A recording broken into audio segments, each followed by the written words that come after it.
પિતૃદોષ અને ગરીબી હંમેશ માટે દૂર થશે। જાણો હોળી પાછળનું અસલી રહસ્ય। સ્ક્રિપ્ટ। જય માતાજી, જય શ્રીરામ। તમે સાંભળી રહ્યા છો ગુજરાતી ધાર્મિક સ્થળ। મિત્રો, હોળી એટલે માત્ર રંગો ઉડાડવાનો કે અગ્નિ પ્રગટાવવાનો તહેવાર નથી, પણ આ એક એવો અવસર છે જે તમારા જીવનની નકારાત્મકતાને બાળીને ભસ્મ કરી શકે છે। આજે આ વિડીયોમાં હું તમને હોળી પાછળની એવી પ્રાચીન કથા અને રહસ્ય જણાવીશ જે કદાચ તમે અત્યાર સુધી નહીં સાંભળ્યું હોય।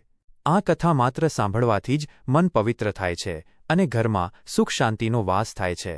આગળ વધતા પહેલા મારી એક નમ્ર વિનંતી છે કે જો તમે આ ચેનલ પર નવા હોવ તો અત્યારે જ સબસ્ક્રાઇબ કરી લો અને કમેન્ટ બોક્સમાં જય નરસિંહ ભગવાન ચોક્કસથી લખજો।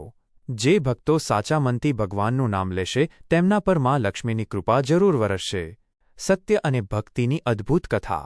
મિત્રો, શાસ્ત્રો અનુસાર વર્ષો પહેલા હિરણ્યકશ્યપ નામનો એક અહંકારી રાજા હતો। તેને વરદાન હતું કે તેને કોઈ મનુષ્ય કે પ્રાણી દિવસે કે રાત્રે ઘરની અંદર કે બહાર મારી શકશે નહીં।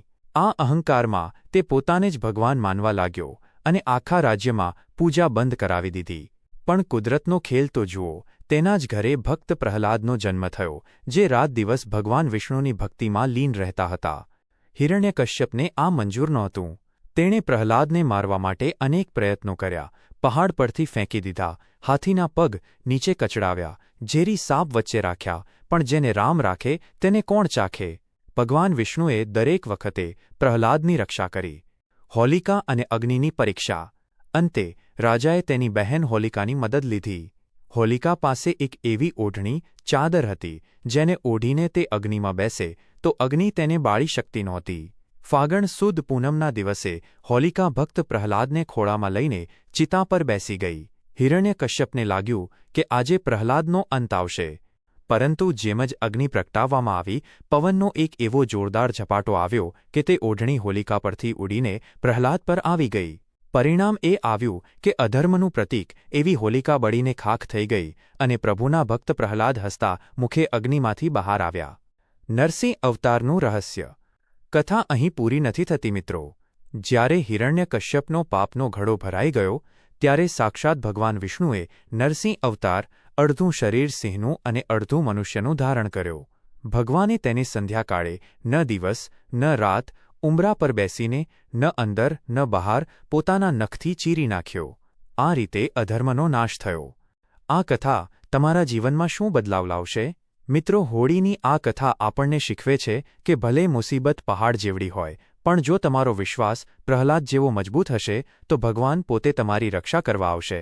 જો તમારા ઘરમાં વારંવાર બીમારી આવતી હોય, જો ધન ટકતું ન હોય અથવા દુશ્મનો તમને હેરાન કરતા હોય, તો હોળીના દિવસે આ કથા સાંભળીને અગ્નિદેવ પાસે પ્રાર્થના કરો કે મારા આ અગ્નિમાં બળીને ભસ્મ થઈ જાય। ખાસ સાવચેતી અને ઉપાય।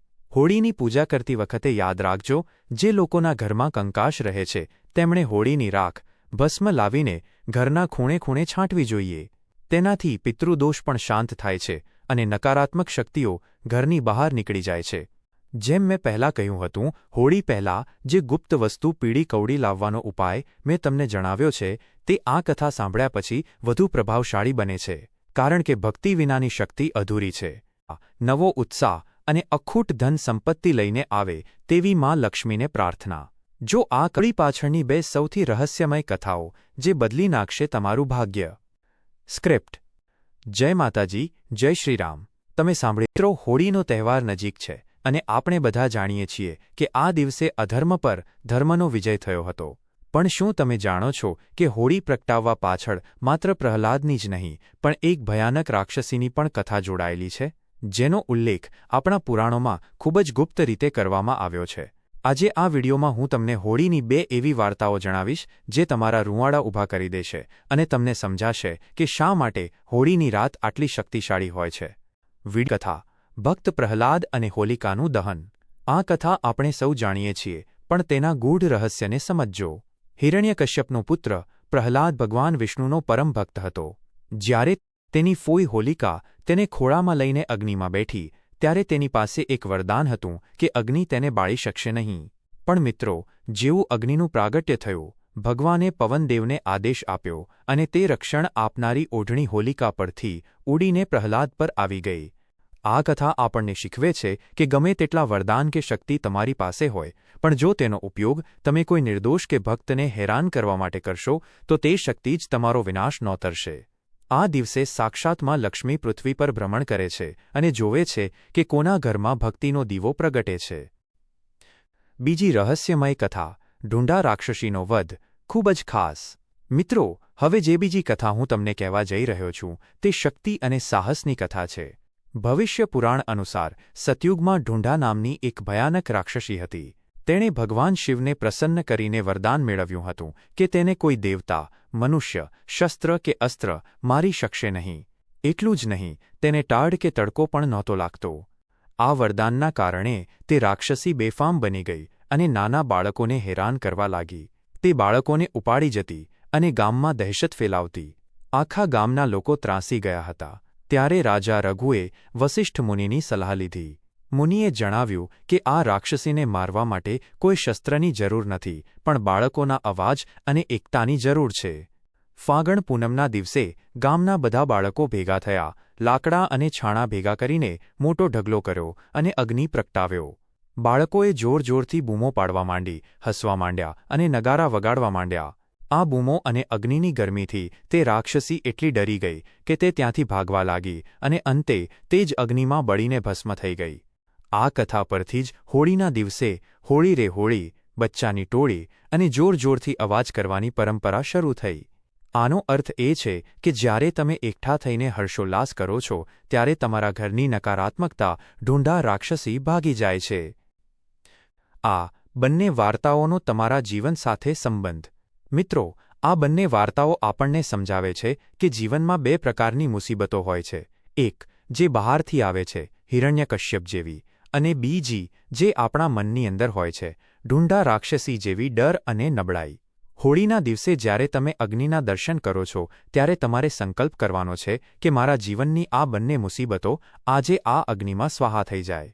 મેં વિડીયોની શરૂઆતમાં જે પીળી કોળી લાવવાનો ઉપાય જણાવ્યો હતો તે આ કથાઓના પ્રભાવથી જ સફળ થાય છે. કારણ કે જ્યાં સુધી તમે સત્ય અને ભક્તિની આ વાતો નથી જાણતા ત્યાં સુધી કોઈ પણ ઉપાય માત્ર એક વિધિ બનીને રહી જાય છે.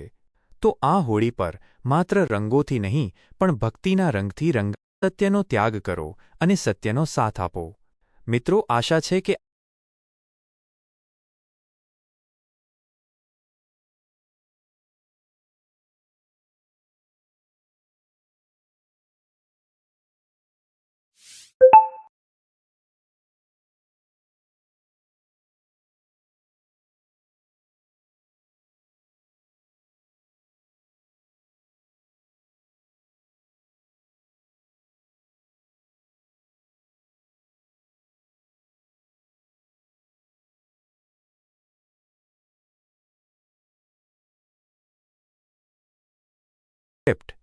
જય શ્રી. હોળીનો તહેવાર એટલે માત્ર પ્રહલાદ અને હોલિકાની વાર્તા નથી, પણ આ દિવસ સાથે જોડાયેલું છે ભગવાન શિવ અને કામદેવનું એક એવું રહસ્ય જે તમારા જીવનના પ્રેમ અને સંબંધોની બધી જ મુસીબતોને દૂર કરી શકે છે.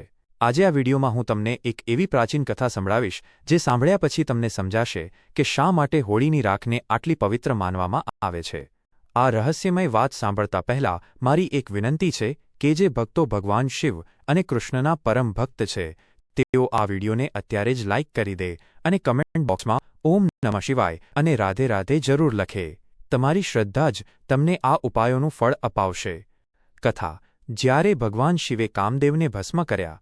મિત્રો, પૌરાણિક કથા અનુસાર જ્યારે માતા સતીએ પિતા દક્ષના યજ્ઞમાં પોતાનો દેહ ત્યાગ કર્યો ત્યારે ભગવાન શિવ ઘેરા તપમાં લીન થઈ ગયા હતા.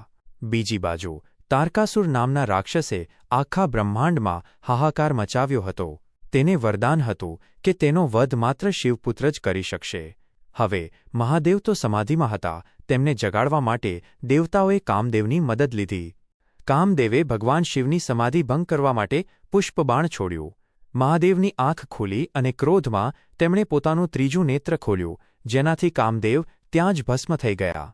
જે દિવસે આ ઘટના બની તે દિવસ એટલે હોળાષ્ટકનો પ્રારંભ. ત્યારબાદ કામદેવની પત્ની રતિએ ઘોર તપસ્યા કરી અને મહાદેવે કામદેવને ફરીથી જીવિત કરવાનું વરદાન આપ્યું. આ વિજય અને પુનર્જન્મની ખુશીમાં જ હોળીનો ઉત્સવ મનાવવામાં આવે છે. રાધાકૃષ્ણની દિવ્ય લઠમાર હોળીનું રહસ્ય. મિત્રો, બીજી તરફ દ્વાપર યુગમાં આ તહેવાર પ્રેમનું પ્રતીક બની ગયો. ભગવાન શ્રી કૃષ્ણના મનમાં એક શંકા હતી કે રાધાજી ગોરા છે અને પોતે શ્યામ છે, તો શું રાધા તેમને પસંદ કરશે? ત્યારે માતા યશોદાએ હસીને કહ્યું કે કાનજી, તું તારા મનગમતા રંગથી રાધાનું મુખ રંગી દે એટલે તારો સંશય દૂર થઈ જશે. કૃષ્ણ ભગવાને ગોપીઓ અને રાધાજી સાથે હોળી રમી અને પ્રેમનો અનોખો રંગ પ્રસરાવ્યો. આ જ કારણ છે કે આજે પણ વ્રજ અને મથુરાની હોળી આખા વિશ્વમાં પ્રખ્યાત છે. આ કથા આપણને શીખવે છે કે જીવનમાં ગમે તેટલા કડવા અનુભવો હોય પણ પ્રેમનો રંગ બધું જ ઠીક કરી શકે છે. આ કથા તમારા માટે કેમ મહત્વની છે? ભાઈ, તમે જે ગુપ્ત વસ્તુ પીળી કોળી લાવવાનો ઉપાય આ વિડીયોમાં જોવાના છો, તેની તાકાત આ કથાઓથી વધે છે. જો તમારા લગ્નમાં અવરોધ આવતા હોય, જો પતિ પત્ની વચ્ચે ઝઘડા થતા હોય, અથવા જો તમને લાગે છે કે કોઈની ખરાબ નજર તમારા ઘરને લાગી છે, તો હોળીના દિવસે રાધાકૃષ્ણની આ કથા સાંભળીને ભગવાનને પ્રાર્થના કરો. હોળીની અગ્નિમાં તમારા અહંકાર અને ક્રોધને બાળી નાખો, જેમ મહાદેવે કામદેવના વાસનાને બાળી હતી. ખાસ ઉપાય અને વિધિ. મેં અગાઉ જણાવ્યું તેમ હોળી પહેલાં તમારા ઘરમાં તે ગુપ્ત વસ્તુ પીળી કોળી લાવીને મૂકી દો. આ કથાઓ સાંભળ્યા પછી જ્યારે તમે તે વસ્તુની પૂજા કરશો ત્યારે તેમાં મહાદેવની શક્તિ અને કૃષ્ણનો પ્રેમ બંને ભળી જશે. હોળીની રાત્રે જ્યારે હોલિકા દહન થાય ત્યારે તે અગ્નિની 7 પ્રદક્ષિણા કરો અને મન